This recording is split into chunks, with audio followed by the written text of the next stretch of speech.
Estamos en vivo.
Una tarde más aquí en Tardes Africanas, junto a Arlequín desde África y Panamá, desde Guinea-Bissau y Panamá. Nos encontramos de nuevo aquí para hablar de lo divino y lo humano. ¿Cómo estás, Arlequín? ¿Qué tal, Carlos, querido? ¿Cómo estás? Saludar a la tribu que nos sigue cada sábado y, bueno, en esta charla al amor de la lumbre, ¿no? Aquí entre África y Panamá. Muy bien, muy bien. Bueno, pues también saludamos a nuestra audiencia, nuestra fiel audiencia, que ya empiezan a ver aquí nombres conocidos y comentarios amables. Afortunadamente no es un canal de muchos haters, gracias a Dios. Desde hace mucho tiempo que llevo yo trabajando aquí o laborando en este medio, en este mundo virtual, pues no acostumbran a venir haters. Espero que ahora, por nombrarlos, no aparezcan. Bueno, ¿qué te parece si entramos hoy en unos planos de la psicología? Hay algo que, profundizando en el tema de África, siempre me he dado cuenta que aquí la gente tiene muchísima más psicología de lo que la gente se puede imaginar, ¿no? De los africanos. Y es que uno sale a la calle y tiene de alguna forma, si no quiere mostrar lo que está pasando por dentro, pues tiene que poner la careta de alguna forma u otra. Es como que te leen, la gente te lee el pensamiento, ¿vale? Sin embargo, hay una duda que tengo y que me gustaría plantearla aquí a la audiencia y a ti en este momento. Y es que muchas veces he percibido la vida como se dice actualmente, que esto es un simulador, ¿no? Me parecía que todo esto era una proyección y que realmente lo que yo estoy viendo parte de mí, no viene de fuera, sino realmente soy yo el que está proyectando esa realidad psicológica. Y bueno, pues ahí lo dejo para que entremos a- a comentar, a manifestarnos. Claro, esa intuición interna que se tiene de que algo está sucediendo aquí que no es como nos cuentan, ¿no? En realidad sí, en realidad una proyección nuestra, todo lo que existe lo estamos proyectando nosotros desde el colectivo, por eso se nos llama co-creadores, ¿no? El problema ha sido que como nos cambiaron las percepciones, como nos hicieron no creer en nuestra intuición y no creer en nuestra percepción, pues entonces lo que hacen los controladores del juego es que nos van dando posibles realidades para que nosotros las creemos. Entonces creamos las realidades que les conviene a ellos en vez de crear las realidades que nos conviene a nosotros. Eso es el drama que se está viviendo aquí en este jueguecito de este simulador, ¿no? Proyectamos realidades basadas en nuestras propias programaciones, o sea, basadas en nuestros miedos, basadas en lo que ya se encargan ellos de programarnos desde el colegio, por eso nos programan y nos adoctrinan desde, no solamente desde el colegio, ya esto empieza incluso en el embarazo, ¿no? Cuando estamos en la barriga de nuestras madres, ya vienen las programaciones ahí externas, pero además también están las programaciones genéticas, que traemos programaciones genéticas para que tengamos por fuerza que entrar en esa dinámica que a ellos les conviene que sigamos dentro de este juego. O sea, lo que ellos no quieren es que se le altere las proyecciones que nosotros hacemos dentro de este juego y el mundo que creamos nosotros mismos, que sea en el mundo que a ellos les conviene. O sea, que aceptemos que hay ricos y que hay pobres, que aceptemos que la vida es como es, que aceptemos que hay que trabajar mucho, que aceptemos que la vida es dura,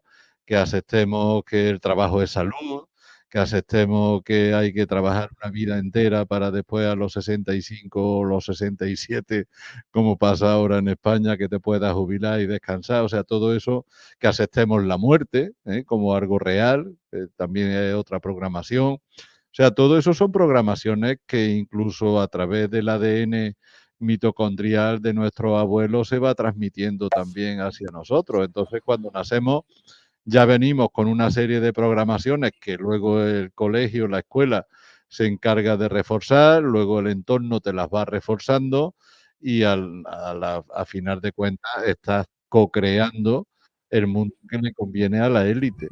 Por eso, en el fondo, nosotros sí sabemos que algo está pasando, pero no sabemos cómo evitarlo. ¿Por qué? Porque para evitarlo tendríamos que enfrentarnos a esas programaciones. De ahí viene ese dicho de Jesús, ¿no? Cuando Jesús decía, no he venido en son de paz, he venido en son de guerra. He venido a poner al hijo contra el padre y a la hija contra la madre. ¿Qué quería decir con estas palabras? Pues que no siguiera los patrones, o sea, que no siguiera las programaciones culturales, familiares, del entorno, ¿no? ¿Y esto por qué se hace? Pues porque yo lo hice, porque lo hizo el abuelo, porque lo hizo la abuela y porque así es como hay que hacer las cosas. O sea, esos son los programas que deberíamos de saber romper, ¿no? Salirnos de todo lo establecido, salirnos de esas programaciones para comenzar a crear aquello que de verdad resuena con nosotros y que no creemos un mundo tan hostil como el que hemos creado, ¿no? Vivimos en un mundo que no tiene nada que ver con nosotros. Bueno, voy a introducir una pequeña cuña por una pregunta que, bueno, parece un poco SOS. Nos dice Yolanda Castro, pregunta, ¿algún consejo para no tirar la toalla? Es momento complicado. Bueno, pues saber que si tiras la toalla pierdes. O sea, la mejor razón para no tirar la toalla es saber que pierdes si tiras la toalla. Yo creo que la lucha hay que llevarla hasta el final. Todo esto son tópicos ya muy dichos, ¿no? No hay que rendirse, no hay que tirar la toalla. Por mal que lo estés pasando, pues saber que todo irá mejor. como he dicho últimamente en algunas charlas, saber que nunca es la noche tan oscura como cuando está a punto de amanecer. A veces, ante esa oscuridad tiramos la toalla cuando faltaba 10 minutos para que saliera el sol, ¿no? Y resulta de que te perdiste lo bonito de disfrutar del día por haber tirado la toalla antes de tiempo. O sea, la toalla en realidad es que no se tira nunca, no hay que tirar la toalla, no hay que rendirse. Lo único es ser estoico, ¿eh? Que esta Yolanda que mire un poquito el estoicismo. Yo en mis laboratorios estoy tratando el estoicismo y el estoicismo, una de las bases de esta filosofía es que se acepte todo sin que intervengan las emociones. O sea, la emotividad es lo que te jode ante las batallas de la vida, ¿no? Ponerle emoción a lo que está sucediendo es lo que te va a joder. Y sobre todo si pones las emociones incorrectas, porque además las emociones las puedes elegir tú. Ante un hecho muy dramático puedes sentirte triste o puedes reírte, eso depende de ti, eres libre para hacer ese tipo de cambios emocionales, ¿no? ¿Y cómo me voy a reír ante la tragedia? Pues observa la parte cómica de la tragedia, ¿no? Eso es lo que hace que nos riamos cuando vemos a alguien que se cae, ¿no? Si ves a alguien que resbala en el suelo y pega un ostión, te da risa y te ríes. ¿Por qué? Porque no estás viendo la parte trágica ni estás analizando el dolor que está sintiendo esa persona al haberse caído, sino que te hace gracia el ostión que se ha pegado y la forma quizás cómica en la que se ha caído, ¿no? ¿Qué pasa? Que somos capaces de verlo en los demás y no somos capaces de verlo en nosotros, ¿no? Ayer una amiga de México Claro. me comentaba de que había tenido un accidente con el carro, de que además el carro chocó, le chocaron el carro estando parqueado en la puerta de su casa, con la fatalidad de que cuando el otro carro choca a su carro que estaba aparcado en la puerta de la casa, empujó el contador del gas, empezó a salir gas de una forma increíble, una tragedia, ¿no? Y bueno, yo lo que hice, aparte de decirle que se calmase y que se alegrase de que no había habido ninguna tragedia, ni había sangre ni nada, digo, dile a Beto, a mi querido amigo Beto, a tu marido, digo, dile que practique el Zen y que siga la filosofía del Tao, es decir, que se quede sentado y lo lleve con karma. Y le puse la chispa cómica, ¿no? Le puse... Hay que El sentado. buscarle claro, el sentado, quédate sentado y disfruta de lo que veas, ¿no? Hay una película de Kenny Reeves, el mismo protagonista de Matrix, que hace el pequeño Buda. Y al final se ve muy bien cómo Buda acepta el entorno, ¿no? ¿Cuál es la actitud ante lo que te rodea? Si eres capaz de llegar a una actitud similar ante lo que te rodea, eso es lo que se llama el nirvana, o sea, ahí estás ya en un momento en el que estás realmente en tu centro y bueno, pase lo que pase alrededor, pues mira la parte cómica, mira la parte de aprendizaje que te aporta, todo lo que sucede aporta un aprendizaje también. Claro, evidentemente. Además, para mí, o desde mi punto de vista, presiento cada vez que llegas a ese punto, es que estás preparado precisamente para soltar amarras, no para tirar la toalla, sino más bien para soltar amarras, para tomar una decisión drástica que te va a permitir salir de esa situación. Es como la señal. Lo de la toalla es como decir, ahora es el momento. Porque ahí donde está el problema es donde está la solución. Cuando tú ya quieres, no resistes, y tiene mucha analogía, por supuesto, en tanto en cuanto más oscura es la noche, cuando más cerca está el alba, ¿verdad?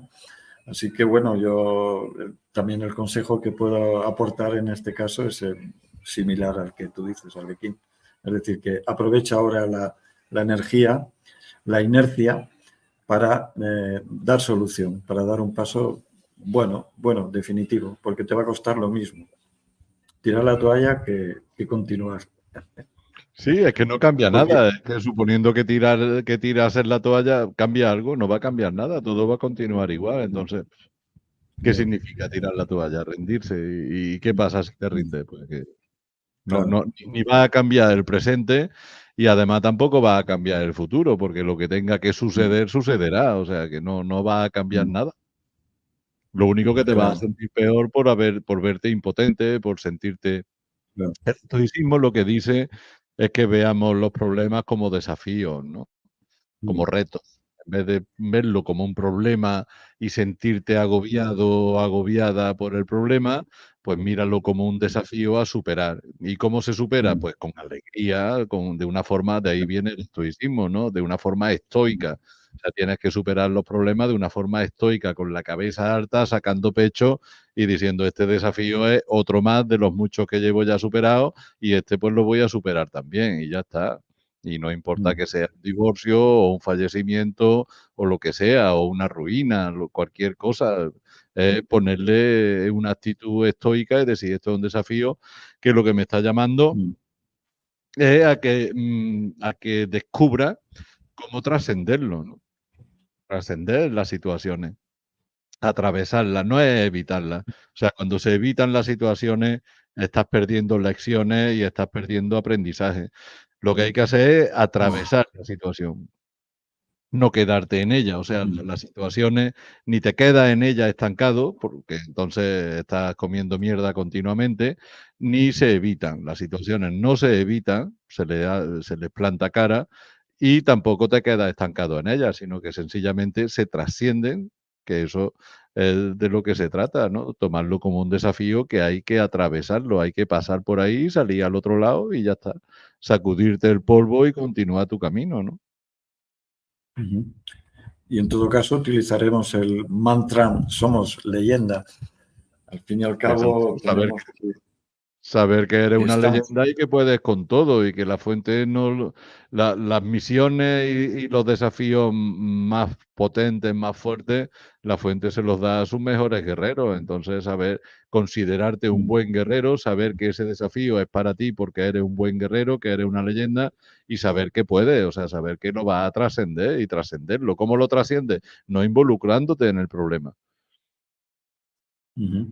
El otro día hablábamos de la incertidumbre, sin embargo, tenemos el contrapeso de la certeza, es decir, ante la incertidumbre, la certeza, porque realmente podemos, nosotros estamos capacitados, estamos programados, y eso mismo es la base de la nueva medicina germánica.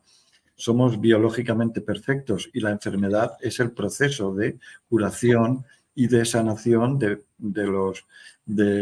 los posibles choques biológicos, accidentes, situaciones anómalas que se nos plantan en la vida.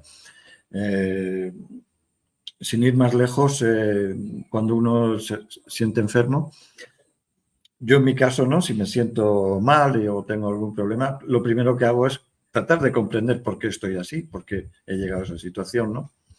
Como te he contado el caso, ¿no? De lo que me está pasando estos días. Y, y simplemente no hago nada, o sea, no tomo nada, ni hierbas, ni nada, aunque a mí me gusta tomar hierbas y tal, pero ya las tomo luego como aliadas, ¿no? O hago un tratamiento como aliado, ya para ayudarme a salir de ese proceso. Pero realmente quien cura es nosotros mismos y quien cura es la propia enfermedad. Es decir, que es otra visión. Por eso hablamos hoy de la realidad psicológica, ¿no? Lo que para uno es una realidad psicológica de un proceso de tirar la toalla o un proceso de enfermedad o un proceso de pobreza o un proceso de preocupación. Mm, Dentro de este juego, de este simulador, ¿cuáles son las claves para estar despierto y tenerlo eso presente? Porque muchas veces, aun sabiéndolo, nos despistamos, ¿no es así, Arlequín? Tú le has puesto el nombre, Carlos, la certeza. El Mm, inconveniente es que los oscuros, como saben todo esto, lo que ellos juegan es a mm, rompernos la certeza. O sea, ellos saben que cuando te rompen la certeza te pierdes, ya te quedas inestable, ¿no? es como que te rompen la guía, es como que te rompen el nervio que te mantiene de pie, ¿no? Una vez que te rompen la certeza, te quedas sin guía, te quedas perdido. ¿Por qué? Porque ya es cuando aparece la duda. Y claro, si aparece la duda, será para adelante, será para detrás, será para la izquierda, será para la derecha. Ya no tienes una certeza de nada de lo que te rodea. Por eso ellos saben que la incertidumbre te jode mucho cuando no tienes la certeza. ¿La certeza de qué? Pues de quién eres, por ejemplo. Si no tienes la certeza de quién eres, no te vas a ver capaz de superar cualquier situación. Si tienes la certeza de quién eres, sabrás que puedes con cualquier situación. Por lo tanto, ya no te aminoras, ya no te vienes abajo, ya no te bajoneas. Ya ahí es cuando aprendes a tomarte las situaciones como retos, como desafíos. ¿Por qué? Porque tienes una certeza de quién eres, tienes la certeza de que puedes con todo, tienes la certeza de que todo esto es un juego. O sea, cuando tienes la certeza, todo está bien. El problema es que si te rompen esa certeza y para eso es para lo que te hacen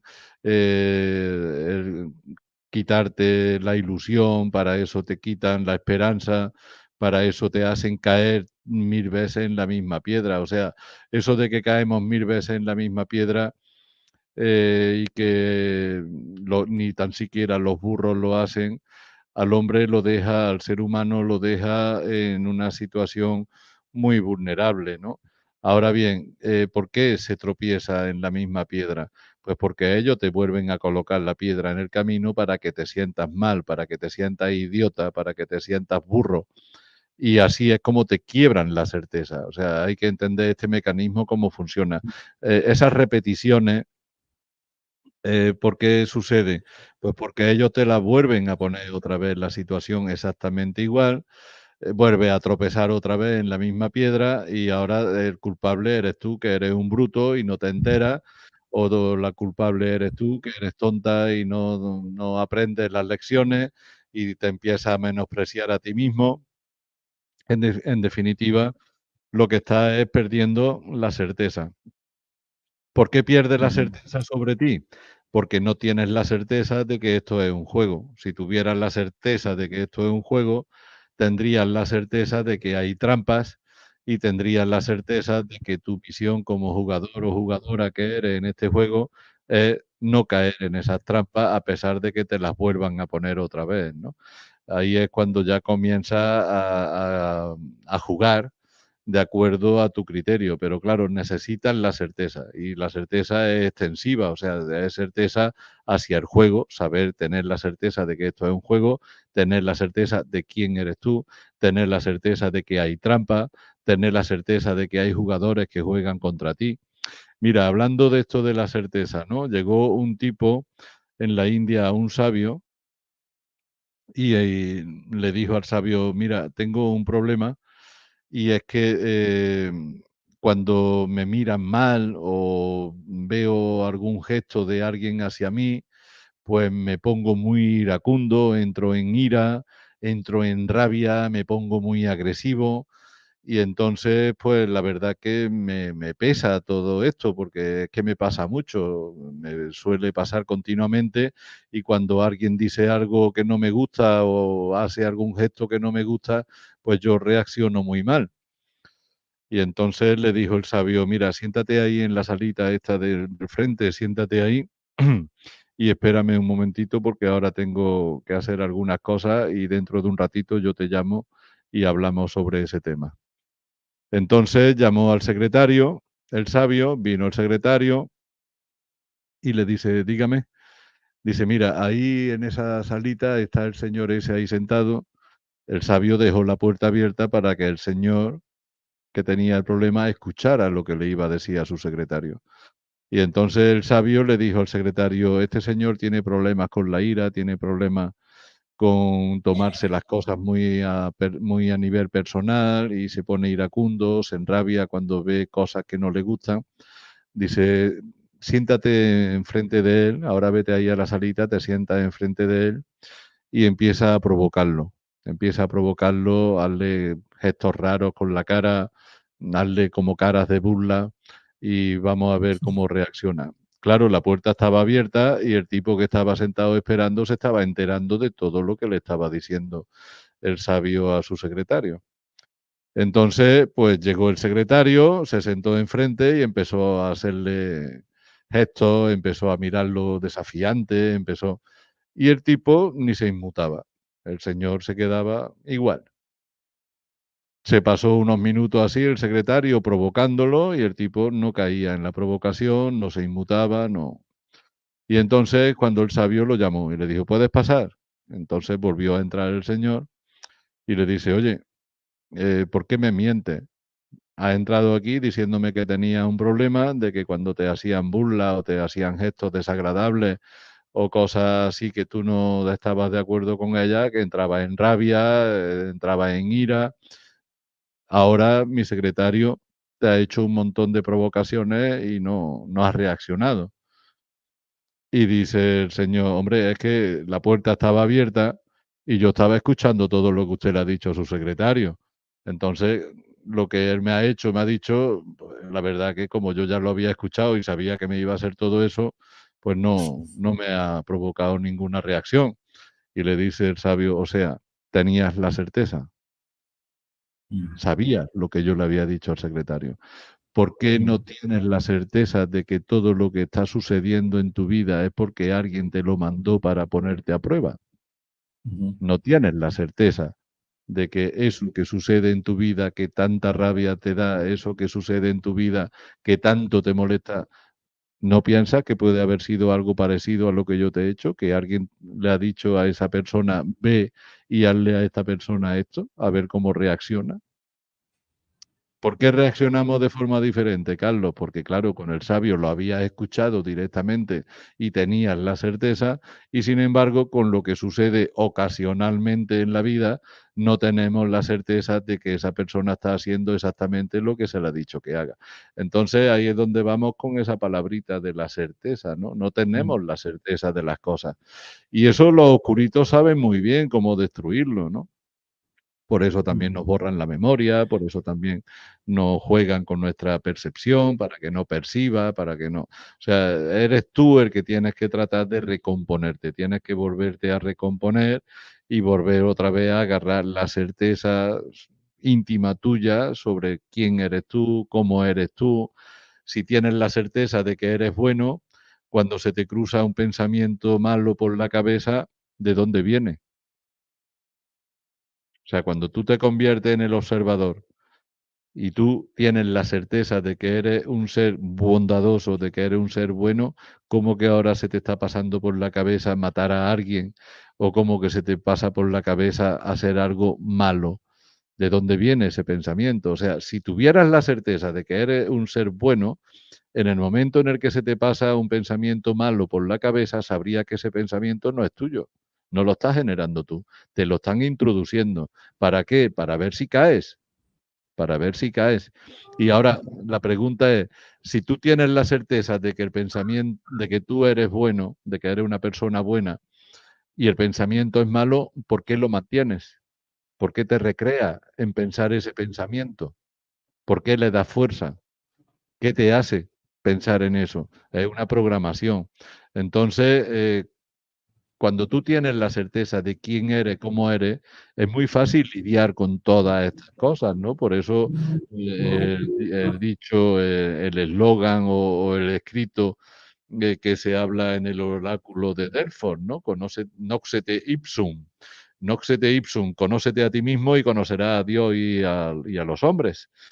Entonces, si tú te conoces a ti mismo, ya te va, si tienes la certeza de quién eres, si te conoces bien a ti mismo y tienes la certeza, lidiar con todo lo demás se simplifica muchísimo. claro. Entonces, de esta forma podemos reforzar esta certeza en ese devenir que es la incertidumbre, ¿no? Porque en realidad la incertidumbre es el camino que se nos presenta con un ejercicio de poner atención, porque al fin y al cabo la atención es quizás es la energía, ¿no? La propia energía, ¿no? Está demostrado que cuando tú pones atención, ¿no? Y lo demuestra la física cuántica, por ejemplo, con lo que es el observado y el observador, ¿verdad? La atención, ¿no? Cultivar la atención, ¿no? ¿Dónde ponemos nuestra atención? Y claro, las élites son especialistas en captar nuestra atención, ¿no? Con la televisión, con los deportes, ahora con el juego macabro mañana de elecciones, ¿no? Que es ese pequeño reseteo que hacen de vez en cuando para mantener a todo el mundo ahí disputándose que si derecha, que si izquierda, que si abajo, que si arriba, que si tal y cual. La atención, ¿cómo vamos a cultivar la atención, Arlequín?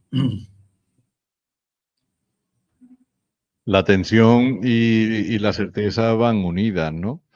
Pero además has puesto un ejemplo del camino que va bien. Yo recuerdo los árboles de silicio enormes en los que vivimos en una época hace muchísimo tiempo, en los que las ramas de esos árboles, estamos hablando de árboles que llegaban a medir 60, 70 kilómetros de altura, con troncos enormes, que ahora estamos viendo los tocones de esos troncos como si fuesen montañas, nos las han vendido como montañas, cuando en realidad no eran montañas, eran tocones de esos árboles tan inmensos. Y las ramas eran como calles, como caminos. Las ramas eran tan anchas y tan largas que parecían caminos, parecían calles. Vivía gente en las ramas de los árboles, incluso en la corteza vivía gente. Y bueno, si hacemos la alegoría de un camino a decidir cuál agarra o por qué agarrarlo o por qué no agarrarlo, ¿por qué el ser humano le tiene miedo a los caminos y los pájaros no le tienen miedo a posarse en una rama? El pájaro no se plantea qué va a pasar si se posa en una rama y la rama se parte. ¿Por qué? Porque el pájaro tiene la certeza de que sabe volar. Entonces, ¿cuál es el problema de que la rama no aguante su peso? ¿Cuál es el problema de que la rama se parta?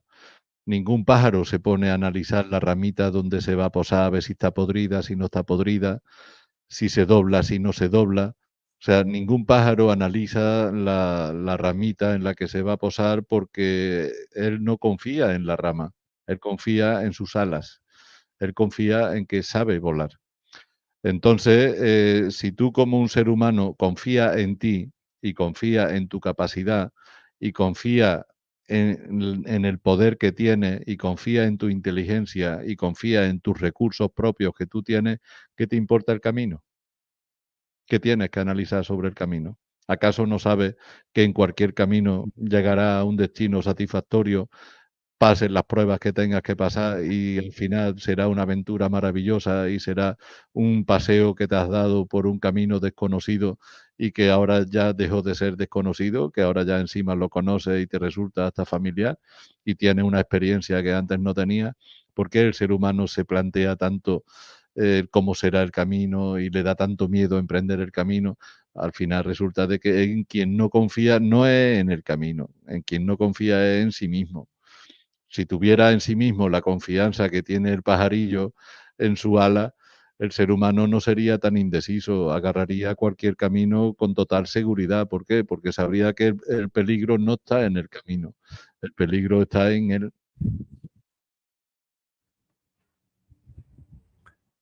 Efectivamente, hay una formulación que está muy en boga, utilizando tu apellido. Es el tema de la simulación, ¿verdad? Lo que pasa es que a veces me parece, es una impresión mía, ¿verdad? Que el tema está de la simulación nos parece que todo sea predeterminado, es decir, que no tenemos libre albedrío, que realmente somos pues como un videojuego, ¿no? En el cual pues hay uno ahí que nos está moviendo con el ratón y nos está llevando con sus mandos aquí y allá. Y sin embargo, hay que realmente comprender, creo que hay que explicar bien qué es esto del simulador porque si no la gente también parece que sea una forma de la disidencia controlada controlarnos más aún, ¿no? Como dicen, bueno, como esto es un videojuego, estás perdido. O sea, aquí tú vas a hacer lo que el videojuego quiera o lo que el que está jugando ahí por ti va a hacer por ti. Entonces, a ver, disculpa, que me está la batería fallando. A ver. Eh, entonces, me gustaría pues que pudieras dar una buena explicación realmente del simulador y cuál es nuestro margen de maniobra, nuestro margen de decisión y de certeza, ¿no? Para comprender realmente dónde estamos y qué estamos haciendo aquí. Que esto da Bueno, programas, pero bueno. dentro de todos los videojuegos sabemos que hay un escenario, ¿no? Hay un recorrido que se hace en ese escenario del videojuego, hay un recorrido que hacer, y el muñequito se controla con el control que tiene el jugador, ¿eh?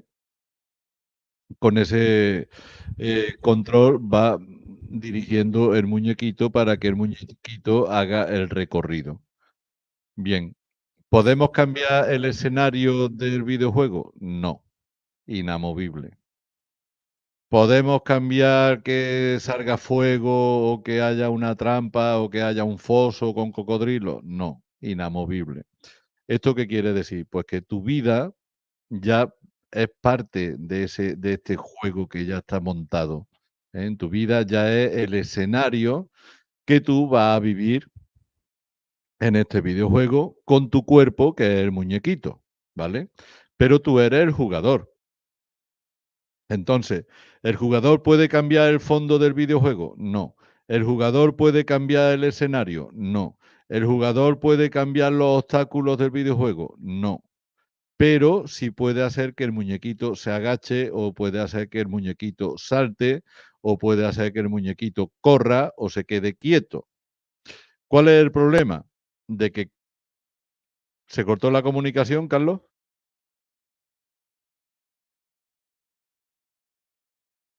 ¿Aló? Sigo aquí. Vale.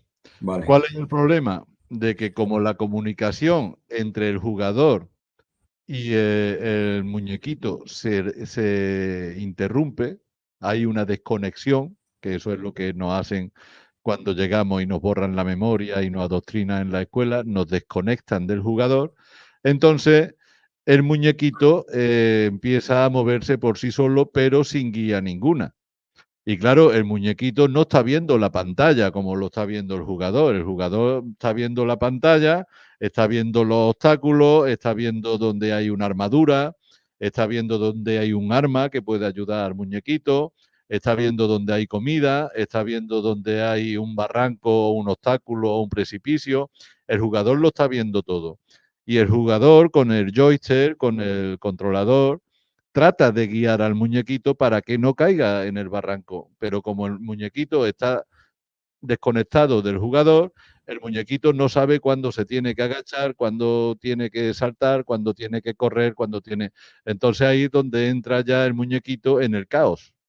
¿Por qué? Porque no aprovecha ni las cosas buenas del juego, ni sabe evitar las cosas malas del juego. Entonces el muñequito va a la deriva.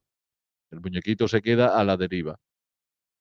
Y claro, el jugador no puede hacer nada. claro, El jugador, por más que mueva los controles en el mando, el muñequito no le responde. O sea, el jugador le dice, agáchate, agáchate, y el muñequito no se agacha. Está desconectado. El joystick del jugador está desconectado del muñequito que se está viendo en la pantalla. Entonces, ¿qué sentido tiene moverte sin control ninguno? Si ya sabes que todo depende de que tú vuelvas a establecer la conexión con el jugador, pues entonces lo que debes de hacer es no caminar, quédate quieto. Quédate quieto, no te arriesgues, no te pongas en peligro y usa ese tiempo para establecer la comunicación con el jugador, que sería tu parte divina, sería tu ser superior, sería tu espíritu, ¿no? El espíritu es el jugador y el avatar, el cuerpo, es el muñequito que está dentro del videojuego. ¿Qué sucede? De que el ego, ya que estamos en el tema mental, el ego, la personalidad, es lo que le dice al muñequito, tú eres tú, tú tienes que luchar, tú tienes que hacer, tú tienes que ir, tú tienes que comprar, tú tienes que vender, tú tienes que enamorarte, tú tienes que hacer, y pone al muñequito en movimiento. ¿Qué está pasando ahí? Pues que hay un hackeo. O sea, tú como jugador con el joystick no puedes controlar el muñequito, pero alguien ha metido ahí en el juego, ha metido algo en la cabeza del muñequito que lo manipula, que lo dirige. Entonces tú no tienes control ninguno, pero alguien lo está manejando a través de algo que se llama mente, que ya es un implante, ya de por sí la mente es un implante. ¿Por qué? Porque la conexión que tú tienes como jugador con el joystick va directa al corazón del muñequito. Entonces, claro, tú tratas de dirigir al muñequito desde el corazón, pero hay algo que se llama mente, que el muñequito se mueve en otras direcciones y tú dices, mierda, si yo le estoy diciendo que agarre a la izquierda, ¿cómo que ahora el muñequito se me va a la derecha? Pues porque el juego está hackeado. ¿Y quién lo ha hackeado? Otro jugador que está jugando en otro lugar y que quiere jugar con tu muñeco. Y entonces, claro, ¿se puede elegir entre el fondo y la vida del muñequito, el fondo del escenario, el escenario o el fondo de pantalla? No se puede elegir, pero sí se puede dirigir el muñequito en el sentido que tú quieras. ¿Cómo tendrías que salir de ese hackeo? Haciéndole ver al muñequito que el muñequito no debe de escuchar a su mente, que es el hackeo, y debe de escuchar a su corazón. En el momento en el que el muñequito deja de escuchar a la mente y se va al corazón, entonces es cuando ya el espíritu agarra otra vez el control del juego. Y claro, ¿qué pasa? Pues que esto es prueba, error, prueba, error, prueba, error. El muñequito tiene que irse dando cuenta cuando está conectando realmente con el jugador que a él le conviene y no está conectando a través de la mente con el jugador cabrón que, digamos, se divierte cuando al muñequito le cae un piano en la cabeza. O sea, digamos que hay un jugador bueno que quiere llevar al muñequito a una victoria y luego hay otro jugador que es el hacker, hay un jugador que hackea el juego y que es muy cabrón y que lo que le gusta es ver cómo el muñequito lo revientan, cómo el muñequito se quema vivo. O sea, hay un jugador que es un hijo de puta y se divierte con el muñequito viendo las putadas que le pasan al muñequito y hay otro jugador, que eres tú, que pierde el control del muñequito y que no puede llevar al muñequito hasta una victoria, ¿no? Entonces ahí es donde está el libre albedrío. ¿Cuál es tu libre albedrío real aquí en este juego en el que estamos? ¿Quieres mente o quieres corazón? Sobre eso sí puedes elegir. Lo que no puedes elegir es sobre el camino que vas a caminar, porque es el camino que ya está previsto dentro del juego, dentro de esa etapa del juego, porque además hemos visto que todos los videojuegos son diferentes etapas, ¿no? Son diferentes niveles. Y eso no lo puedes modificar. No puedes modificar el escenario, no puedes modificar nada que pertenece al disco duro del programa, pero sí puedes y tienes libre albedrío para reaccionar desde la mente o reaccionar desde el corazón. El que la reacción sea acertada o no va a depender de si estás reaccionando desde la mente o estás reaccionando desde el corazón. ¿Cómo lo sabes? Pues si reaccionas desde la mente sentirás duda y miedo. Si reaccionas desde el corazón tendrás paz y tranquilidad. Eso. Qué bueno. Todo me recuerda al juego de los espejos infinitos, ¿verdad? Cuando pones dos espejos frente a frente y te pones tú en el medio y se esparce al infinito nuestra imagen, ¿verdad? Puedes hacer así con la mano y vas a ver miles y miles y miles de manos girando a un lado y al otro. Entonces, claro, cuando uno, por ejemplo, tiene un videojuego, ¿no? Una pantalla. Yo soy el jugador, estoy en 3 dimensiones, ¿no? Actualmente vivo, este avatar está en 3 dimensiones y el que está ahí jugando, ese muñequito, está en 2 dimensiones. Claro, en este espejo, yo ahora estoy en 3 dimensiones y mi jugador está en 4 y Claro. así sucesivamente. Entonces lo podemos demostrar físicamente, claro. O sea que todo esto no es solo, o sea, la espiritualidad es tan física y tan real, o tan verdadera, porque la palabra real es un poquito, quizás, eh, Sí, porque muchas veces confundidora. lo real no es verdadero. Exacto. Exacto. Entonces, precisamente, el tema este de las dimensiones es muy interesante, el que tengamos capacidad de poner nuestra atención en ello, porque se nos va la vida ahí. Muchas veces comprendemos, es como cuando uno sueña y sueña que vuela, ¿no? Yo me he hecho consciente que estoy volando y me he hecho consciente que estoy en el sueño y realmente me hago la pregunta, es que sabes volar, no tengas miedo. Y a veces se te plantea de repente un precipicio y tienes que volar y vuelas, porque sabes volar, porque tienes la certeza. Y volvemos al Claro. tema de la certeza, ¿no? Sí, es la falta de certeza es lo que provoca el caos. Entonces, ya te digo, yo creo que lo propio que debe de hacer el muñequito en vez de moverse o dejarse hackear por el ego, a través del ego, pues lo que debe de hacer es no obedecer nada hasta que no sea capaz de distinguir entre mente y corazón. Ya, yo, ¿por qué Claro, piensas que la mayoría de los gurús, la mayoría de los sabios se apartan? Eso es, apartarte del juego. Apártate del juego, sal del juego, quédate tranquilo en un lugar que sea bonito, en un lugar que sea agradable, que te guste, y quédate ahí hasta que sepas diferenciar si está en la mente o está en el corazón.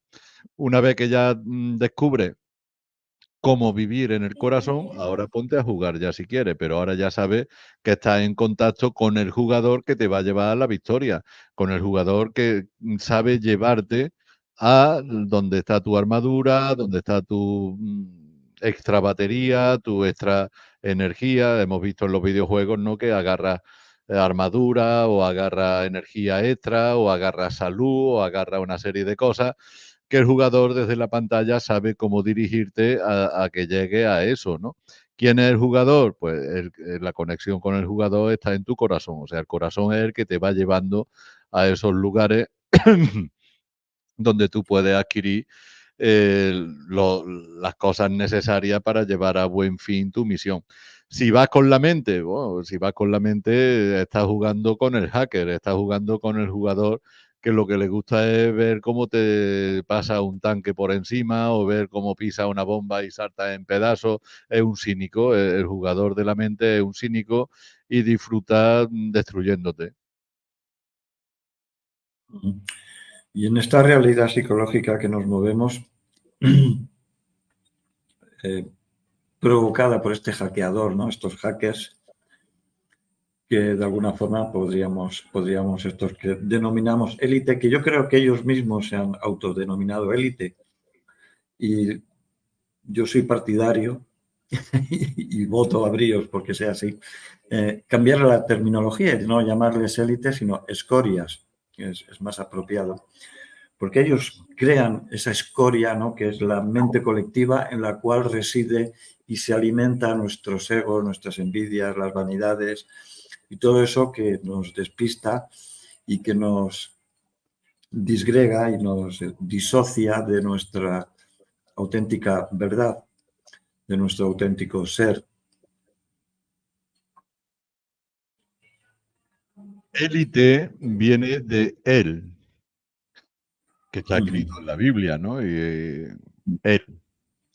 Entonces, todos los que están alrededor de ese él, de ese Dios que se define como él, pues son la élite, ¿vale? Y claro, ahí pues hay también mucho que cortar, ¿no? Porque luego tiene encima que todos los arcángeles terminan en él, ¿no? Miguel, ujú, Rafael, Uriel, todos terminan en EL, que a mí eso siempre me ha llamado mucho la atención, ¿no? Entonces, todo eso pertenece a él. Y la simbología del él, que es el que se atribuyó la creación de este videojuego, cuando en realidad es mentira, es solamente un hackeador, o sea, es un hacker, ¿eh? Él es un hacker y la élite lo que hace es ujú, facilitarle a este hacker el poder controlar el juego. ¿Y cómo controlan el juego? Pues creando pistas falsas y desconectando al muñequito del jugador real. O sea, eso es lo que hacen todos los que terminan en él, junto con él, lo que hacen es llevarse al muñequito a que obedezca una serie de órdenes que no tienen nada que ver con las órdenes que da el verdadero ser, ¿no? Entonces, claro, si hablamos de él, ¿quién es él? El otro. Cuando tú te refieres al otro, hablas de él. Cuando hablas de ti, hablas de yo. Entonces, una cosa es él y otra cosa es yo. Entonces, yo quiero Ujú. seguir mis caminos o voy a seguir los caminos de él, ¿no? Ese Mm. él, ¿por qué se convierte en un Dios? Pues porque dejas de ser un Dios tú, ¿eh? Nosotros le atribuimos, entonces le damos ese atributo. Claro, es que le estás dando todo el poder a él. ¿Y quién es él? Él no eres tú. O sea, tú fíjate qué No. tontería de palabra y lo que implica, y lo que implica. Ujú. Porque de punto y hora que tú adoras y te sometes a él, o sea, al otro, ya no te estás adorando a ti, ya no te estás sometiendo a tu voluntad, te estás sometiendo a la voluntad de él. ¿Y quién es él? Con letra mayúscula que te lo pone en la Biblia. ¿Quién es él? El otro. O sea, ese Dios lo estás creando tú, porque como tú eres un Dios, ¿quién le está dando el poder a esa E con esa L? ¿Ese él quién cojones es? ¿Quién es ese él? Es un espejo en el que me estoy viendo yo y le estoy dando el poder al espejo. Y convierto al espejo en un Dios y adoro a ese espejo en vez de esa energía sentirla yo. Es un juego psicológico. Claro. Y por eso exige adoración Claro, y claro, es sumisión. que esa adoración exigida. Y de hecho, hay corrientes cristianas que te lo dicen, ¿no? Que Dios creó al hombre Mm. solamente para que el hombre lo adorase. O sea, fíjate Mm. lo descabellado del tema, ¿no? Pero es que encima el hombre, el ser humano, ha caído en esa trampa. O sea, se cree que tiene que adorar a él y, como tú decías antes, ¿a dónde prestamos nuestra atención? Si yo le presto la atención a él, no me la estoy prestando a mí. Si mi energía y mi poder se lo entrego a él, no me lo estoy entregando a mí. Y ahora, ¿quién es él? ¿Qué importa que sea Gabriel, o sea Rafael, o sea Miguel, o sea Uriel, o sea... Todos son él, todos son él. Fíjate qué forma tan tonta de desviar tu atención hacia algo que no eres tú. Es simplemente eso. O sea, ¿quién es él? Él es ni más ni menos, Carlos, que un egregor. Es una figura psicológica en la que un grupo, un colectivo de gente le ha dado fuerza y lo ha convertido en un dios. Eso es él. Ujú. Nos pregunta Isabel que por qué Isabel, él.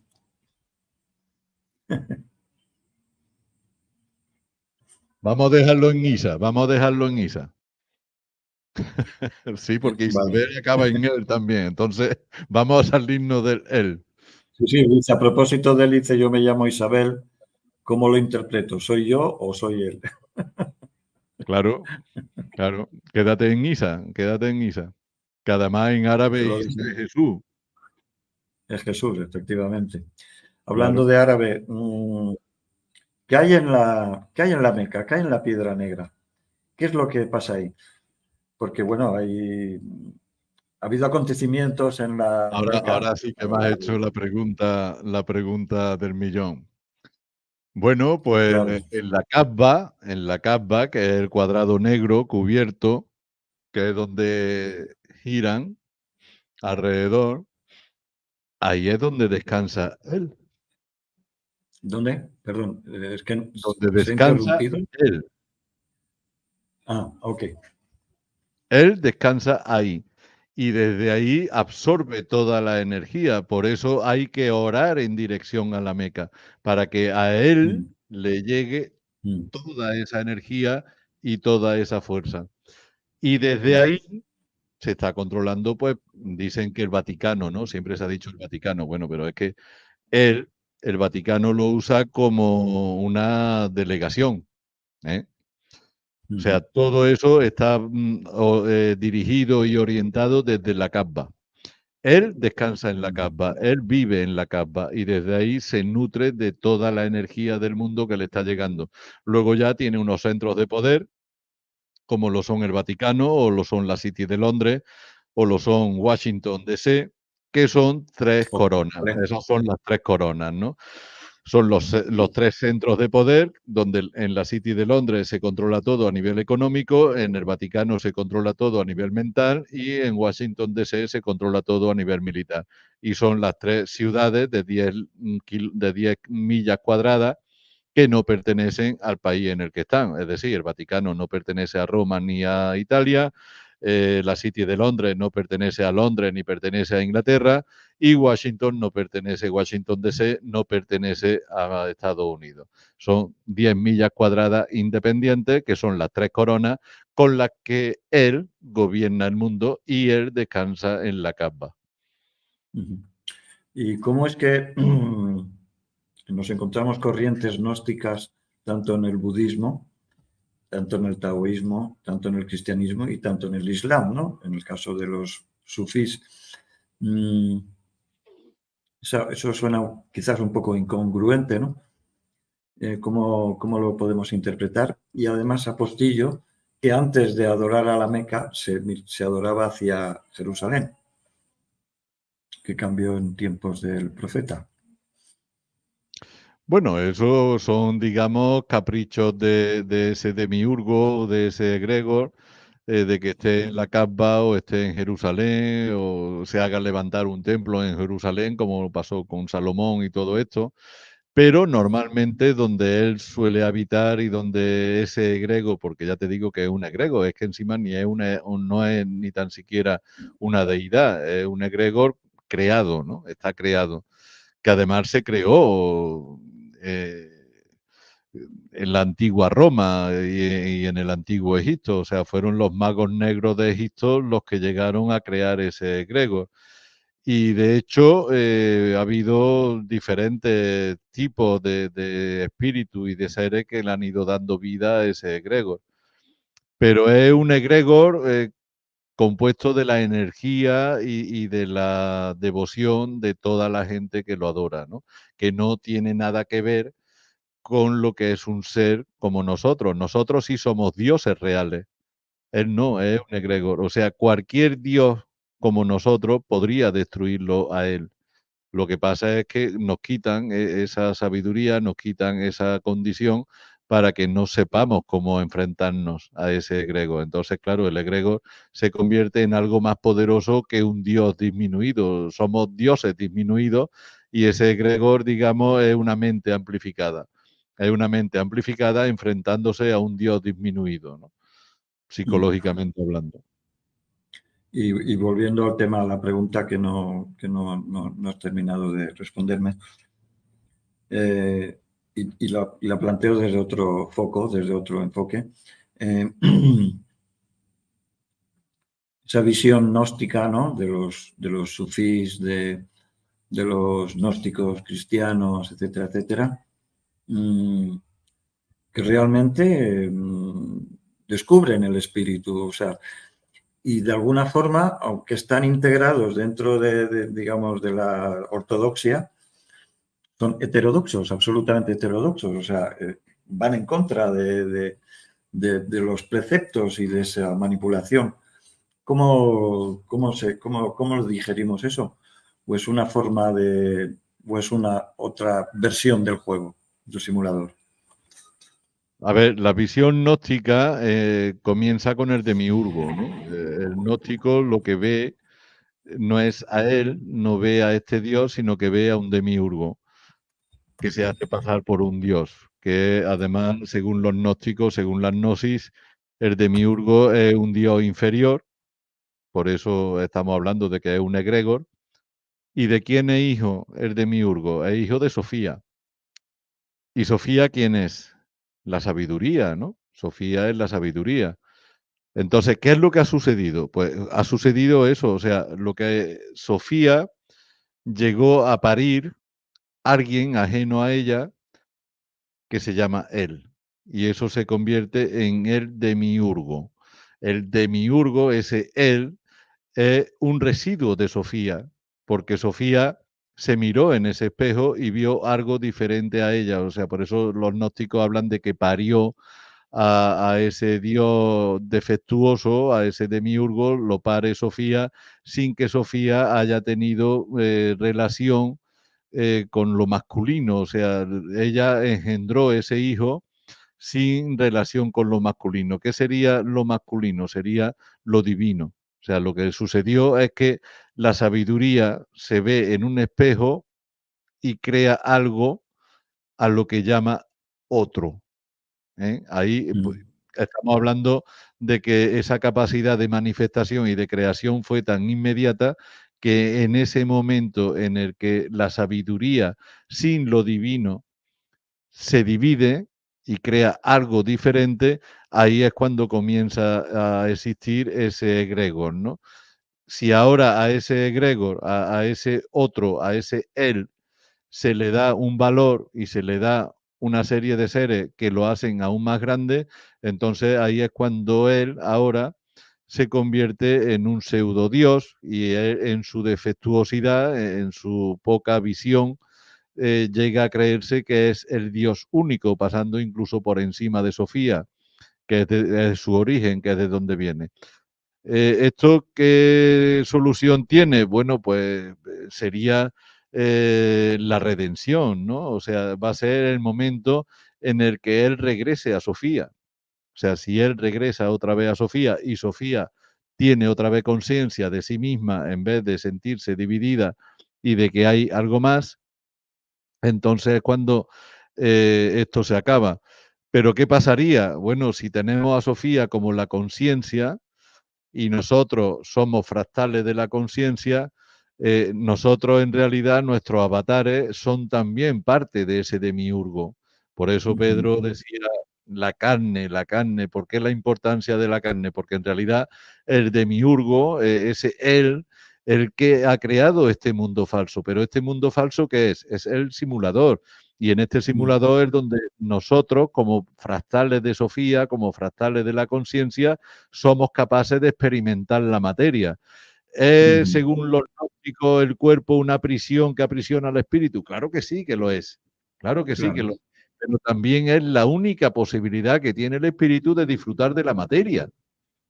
Ujú, Entonces, claro, por un lado, el cuerpo es una prisión para el espíritu, pero por otro lado te das cuenta de que el espíritu no podría disfrutar de la materia si no es a través del cuerpo. Entonces, ¿cómo el sí, espíritu llega a poder no sentirse en una prisión? Pues cuando controla el cuerpo. Cuando efectivamente. controla el cuerpo, cuando ya el cuerpo te obedece, cuando ya te haces con el control del muñequito, ahora es cuando tú ya puedes vivir en la materia y que no te Mm, sientas en una prisión. ¿Cuándo te sientes en una prisión? Cuando tú estás en un cuerpo que quiere ir a la izquierda y el cuerpo se te va a la derecha. Entonces te das mm, cuenta de que tú ahí no eres nadie, tú no ni pinchas ni cortas, como se dice, ¿no? Ni mandas ni haces nada. O sea, eres un ser encarnado en un cuerpo, el cuerpo no te obedece y ahora no te queda más remedio que ir a donde quiera el cuerpo. ¿Por qué? Porque él te está dirigiendo el cuerpo, o sea, él es el que te hackea el cuerpo. Entonces, el ser, el verdadero espíritu, no tiene ningún dominio sobre el cuerpo. Esto es lo que los gnósticos obviaron. Los gnósticos no se dieron cuenta de que esto no solamente es una prisión, sino que puede ser también tu propia libertad. ¿Cuándo? Cuando te haces el amo de la prisión. Si te haces el ujú. amo de la prisión, ya no estás preso, eres el amo. Muy bien, bueno, llegamos al fin del programa de hoy y bueno, pues Joder, qué rápido se ha ido el tiempo, ¿no? Se ha ido el tiempo volado. sí, sí. Eh, Así que bueno, vayamos concluyendo y me gustaría que concluyéramos esta tarde, la tarde africana, la tarde previa a las grandes tormentas y lluvias del trópico. Eso es esa dádiva de vida que es la lluvia, que es el agua, y que hablaremos de esto quizás en el próximo Bueno, programa. esta madrugada me ha caído aquí una tormenta aquí en Panamá. Ya tenemos, estamos en el mismo paralelo, estamos aquí en la misma. Sí, situación tropical y la verdad que me ha caído un aguacero, pero que me despertó a las 3 de la madrugada, me despertó y todo. Sí, sí. aquí la está preparando de nuevo. Aquí. Ahora el primer mes siempre las va fraguando y ¡plaf! Y cuando se pone, se pone. Así que bueno, ¿cómo te gustaría redondear, adornar y poner un postre tú que eres un buen chef de cocina? ¿Qué postre nos ofreces? Bueno, pues siempre feliz apocalipsis, diviértanse, háganse con el control del muñequito y no permitan que él les controle el muñequito. Quédense, sean ustedes los amos del muñequito y ya verán que entonces ya no es una prisión, como decían los gnósticos.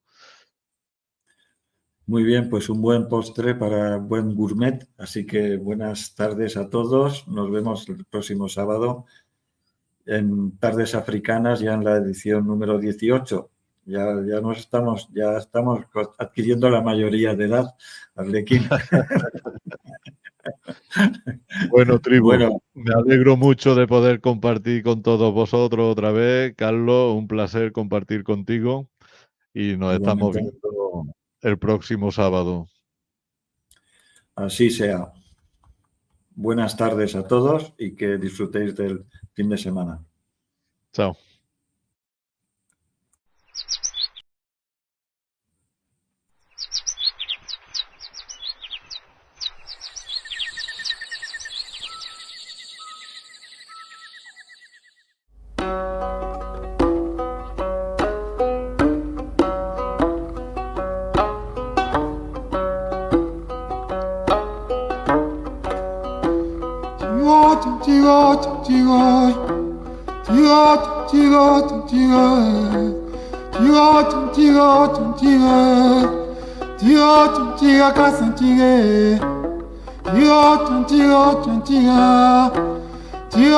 Tiga casa antiga, tiga mojo mi darani antecipa.